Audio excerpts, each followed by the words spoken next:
Welcome to the Numerology and Astrology. This one is for February 18th, 2022. If you add all those numbers together, you get the number 17, and if you add the 1 and the 7 together, you get the number 8. The number 8 is the number of prana. This is a Buddhist term associated with wisdom, intelligence, and understanding. It is the breath of life. All life breathes in some form or fashion. As we breathe in, we take into our body air that has been energized and encoded with information. That is why at the base of all spiritual practices is always the following of the breath with our consciousness.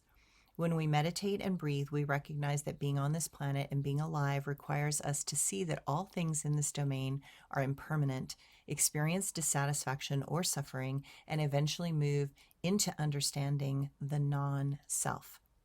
While English does not do this word prana justice in translation, it could be compared more to maybe the experience of discriminating knowledge or clarity of intuitive apprehension.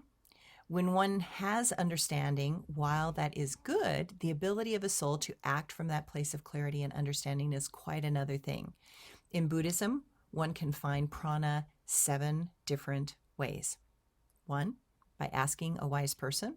2, by respecting cleanliness and order. 3, by balancing faith, energy, mindfulness, concentration, and wisdom.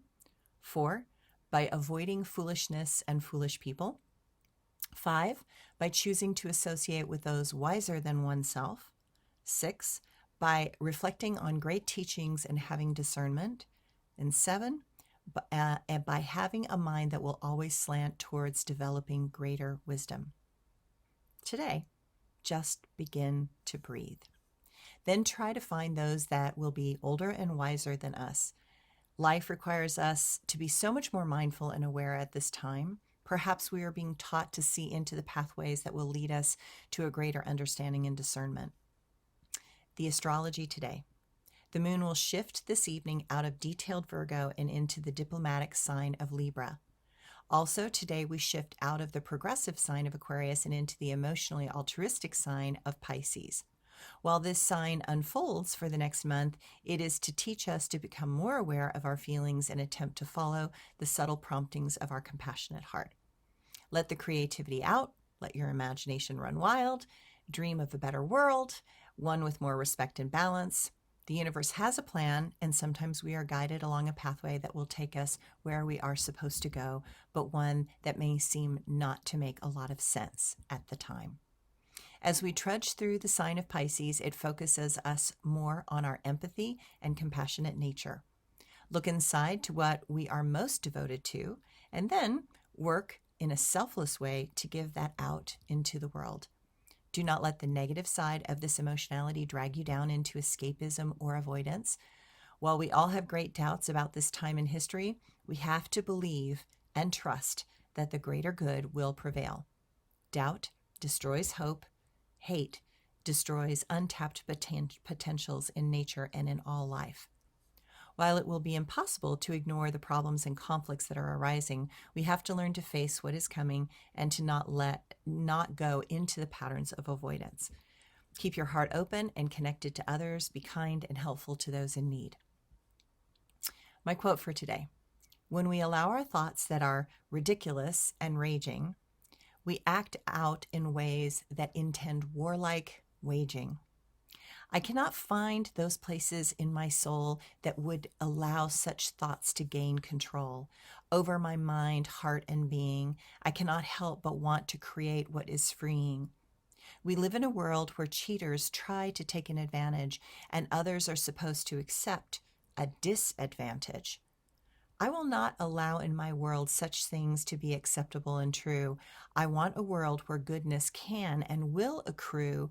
Without souls that stand for what is fair, horrible things will try to tear down those forces for goodness for all, and that is how civilizations fall. And my blog for today. I have learned that when I accept all that I am fully, I can accept others more completely. I can allow another woman to stand in her uniqueness and be the wonderful energy that she is without having envy or needing to put them down. I have learned that I do not need to be like anyone else. I recognize that the more often than not, I do not fit into most groups. I understand that that every human being has needs to belong, and the safety that healthy groups offer as is one that is gaining confidence and skill in this domain. We live in a world where a certain type of beauty is considered acceptable, and that is a very limiting perspective and one that alienates and separates. We must protect beauty in all its forms. Beauty can be stunning. Beauty can be strong. Beauty can be gentle. Beauty never lasts long.